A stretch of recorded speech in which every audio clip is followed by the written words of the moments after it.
Je n'ai pas apprécié la situation. Allez, boum, j'ai démarré au quart de tour. Et le chahut était énorme. Nous avons crié de gauche à droite. Finalement, on ne s'entendait plus. Mais pourquoi est-ce qu'on ne s'entendait plus? Eh bien, parce que chacun criait de son côté, chacun était ballotté par ses émotions. Personne.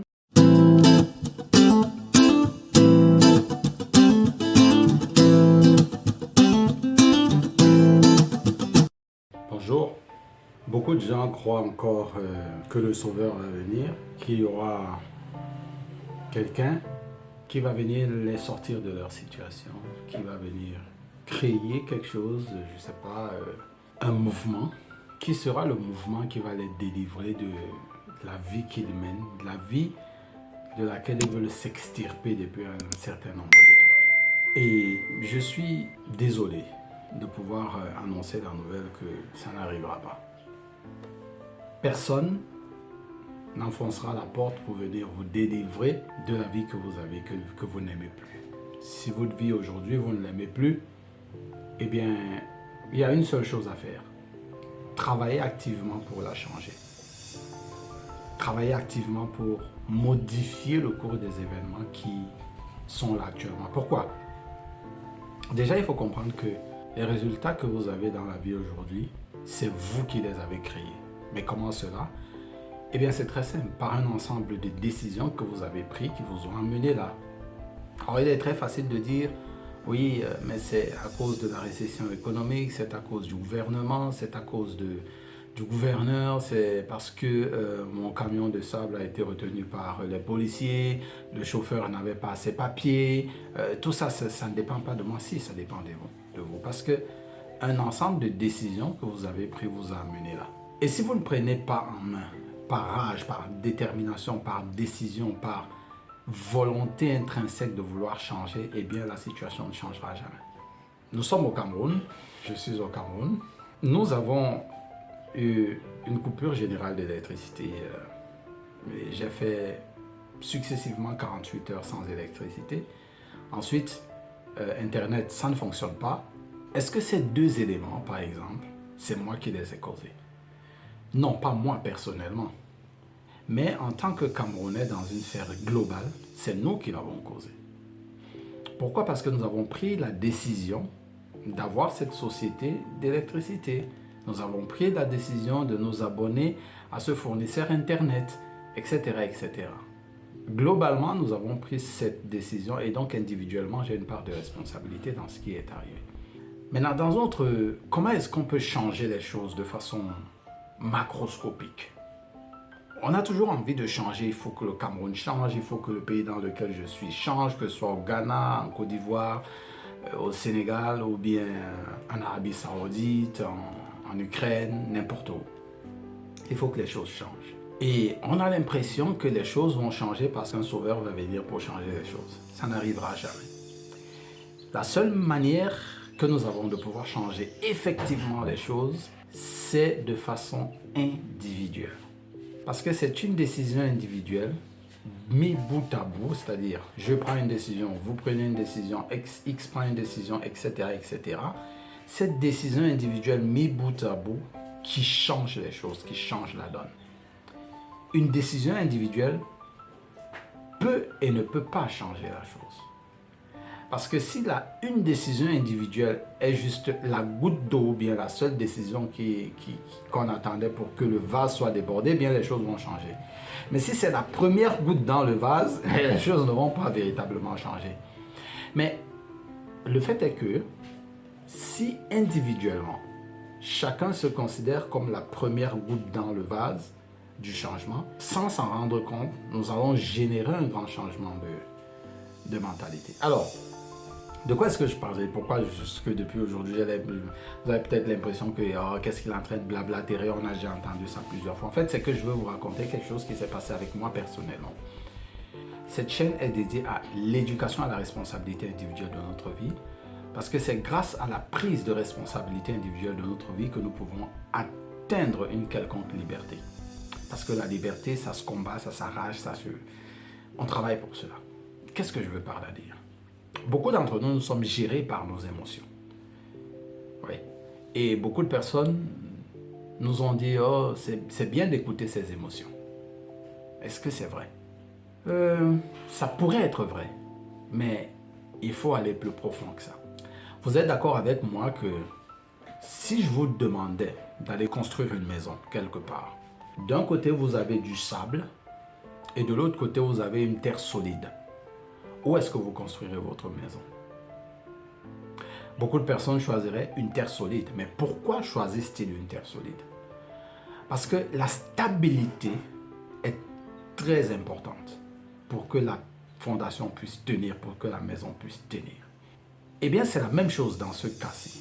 Les émotions de chacun d'entre nous sont extrêmement fluctuantes, sont instables. Ok, si vous voulez bâtir sur vos émotions, si vous voulez construire votre vie sur vos émotions, si vous voulez construire la vie, suivre vos émotions, la première chose à faire, c'est d'abord de travailler à stabiliser vos émotions. Est-ce que ce raisonnement semble logique? Si vous n'êtes pas prêt à aller construire votre maison sur du sable, c'est parce que vous savez intrinsèquement, que vous savez avec évidence que ce n'est pas stable, ça peut s'écrouler à tout moment. Alors pourquoi construire votre vie sur vos émotions? Vos émotions sont tout le temps en train de fluctuer. Tantôt on est haut, tantôt on est bas, tantôt on est haut, tantôt on est bas. Il suffit que quelqu'un nous dise quelque chose de l'autre côté de la route et on s'est enflammé, on est devenu incontrôlable. Comment peut-on bâtir une vie sur ce genre d'émotions? Eh bien, c'est ce qui m'est exactement arrivé en début de cette semaine, ce dimanche. Nous étions en réunion, j'étais en réunion avec mes frères et puis une situation s'est présentée et je n'ai pas apprécié la situation. Allez, boum, j'ai démarré au quart de tour. J'ai laissé mes émotions prendre le contrôle sur moi. Et le chahut était énorme. Nous avons crié de gauche à droite, c'était incompréhensible. Finalement, on ne s'entendait plus. Mais pourquoi est-ce qu'on ne s'entendait plus? Eh bien, parce que chacun criait de son côté, chacun était ballotté par ses émotions. Personne n'a pris le temps de stabiliser ses émotions, d'écouter ce que l'autre dit pour que la chose soit évidente. Si vous devriez décider des choses importantes de votre vie de cette façon, ou jusqu'au vieil, pas très loin, n'est-ce pas? Mais qu'est-ce qui cause cette instabilité émotionnelle? C'est là où il faut chercher, parce que pour pouvoir guérir un problème, il faut en comprendre la source. Alors, qu'est-ce qui cause cette instabilité émotionnelle? Nous sommes à Be Different et bien sûr, nous n'allons pas échapper à la règle du livre. Aujourd'hui, on va répondre à cette question avec ce magnifique livre. J'ai déjà fait, je crois, 2 vidéos sur ce sujet, les 4 accords Toltec. Et nous allons aller à la page 63. La page 63 est intitulée, il parle du 2e accord Toltec. Quoi qu'il arrive, n'en faites pas une affaire personnelle. Je vais lire le 3e paragraphe. Écoutez ce qu'il dit. Vous faites une affaire personnelle de ce qui vous est dit parce que vous y donnez votre accord. Dès lors, le poison s'infiltre en vous et vous êtes piégé dans l'enfer. Ce que mon frère disait, pourquoi est-ce que j'en ai fait une affaire personnelle? Et maintenant, parce que j'en ai fait une affaire personnelle, le poison est entré et l'enfer a déclenché. Aussi simple que ça. Qu'est-ce qui nous pousse à souvent avoir cette idée? La raison pour laquelle vous vous faites piéger est ce que l'on appelle l'importance personnelle. On se donne tellement d'importance. Et cet ego nous amène à faire des choses, à dire des choses et à nous comporter d'une façon totalement illogique. Don Miguel Ruiz, dans ce livre, apporte une autre précision sur laquelle il est intéressant de se pencher. Écoutons ce qu'il dit. Même lorsqu'une situation paraît très personnelle, même lorsque vous vous faites insulter, cela n'a rien à voir avec vous. Ce que les gens disent, ce qu'ils font et les opinions qu'ils émettent dépendent seulement des accords qu'ils ont conclus dans leur propre esprit. Leur point de vue résulte de toute la programmation qu'ils ont subie au cours de leur domestication. Boum. Tout ce que nous disons, tout ce que nous faisons, toutes les opinions que nous avons résultent de quoi? De la programmation que nous avons subie dans le cours de notre domestication. La programmation ici, c'est simplement un autre terme pour dire l'éducation, parce que notre éducation est une programmation. Quand on vous éduque à quelque chose, on vous programme à cette chose. Quand on vous éduque à devenir un politicien, on vous programme à devenir un politicien. Quand on vous éduque à devenir un médecin, on vous programme à devenir un médecin. Quand vous subissez l'éducation d'un mécanicien, eh bien on vous programme à devenir un mécanicien, ainsi de suite, ainsi de suite. Donc ça veut dire qu'il faut regarder à l'intérieur de notre programmation pour regarder pourquoi est-ce que nous sommes instables émotionnellement et aller traiter la question. Et si vous ne faites pas une action directe, palpable, vous-même, sur cette programmation, personne ne le fera à votre place, personne ne le fera pour vous, personne ne le fera à votre profit. Au contraire, les gens profiteront du fait que vous êtes instable pour faire passer leurs intérêts avant les vôtres, ou bien pour que vous les aidiez à atteindre leurs objectifs. C'est la raison pour laquelle n'attendez pas le Messie, n'attendez pas le Sauveur, n'attendez personne qui viendra vous délivrer. Vous devez vous-même travailler à votre délivrance. Vous devez vous-même agir avec conscience, en sachant exactement sur quoi agir pour pouvoir modifier la façon dont vous êtes aujourd'hui. Stabilisez vos émotions, allez stabiliser vos émotions et prenez des décisions sur la base des émotions qui sont stables. Sinon, votre vie arrivera toujours à ce qu'elle est aujourd'hui. Parce qu'il n'y a pas de magie là-dessus. Les résultats que vous avez sont des résultats qui viennent de l'ensemble des décisions émotionnelles que vous avez prises avant aujourd'hui. Dès que vous commencez à travailler sur votre programmation, aujourd'hui, les décisions que vous prendrez dans l'avenir dépendront de la nouvelle programmation que vous êtes en train d'installer.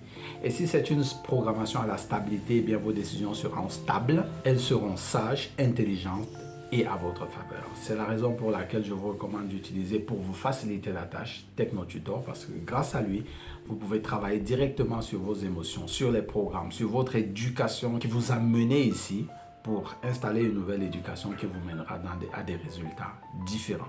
Travaillez sur vos programmes. Quelle que soit la façon que vous utiliserez, travaillez sur vos programmes parce que ce sont vos programmes qui résultent à vos émotions et vos émotions vous poussent à prendre des décisions souvent irrationnelles et vous vous retrouvez dans des situations que vous n'avez certainement pas aimées. C'est tout pour la vidéo d'aujourd'hui. J'espère que vous avez apprécié. N'hésitez pas à faire des commentaires, à me poser des questions si vous avez des choses qui vous trottinent dans la tête. Si vous êtes d'accord ou pas d'accord, faites des commentaires, partagez cette vidéo et bien sûr, n'hésitez pas si vous voulez me contacter pour savoir comment ça s'utilise TechnoTutor, en quoi est-ce que ça sert, comment est-ce que ça peut vous aider personnellement. Mes contacts sont en description. Vous cliquez juste sur le petit lien et vous êtes dirigé directement pour avoir une conversation de personne à personne. Vous passez une excellente semaine. N'oubliez pas, soyez différents.